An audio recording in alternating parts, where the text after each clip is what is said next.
Te Ori Matari'i is basically a celebration of fertility and celebration of dance. The period of fertility begins always with a specific constellation in the sky called in Tahitian Matari'i. When we see this constellation, that means that the god of fertility, which is Oro, is coming back on earth, and when he comes back he brings with him fertility. I would say the representant of the god Oro, the Arioi society, they come back into the society and they bring the fertility.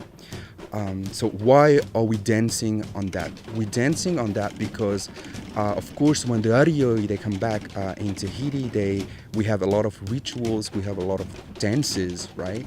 And this is basically what we're doing. We celebrate this fertility. We celebrate life basically through dancing.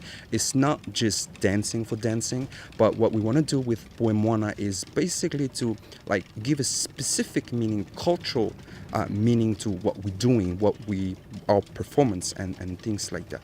So I wrote the theme based on that, and Poemoana created the motions and all of that to celebrate the god Oro, god of fertility, to celebrate life itself.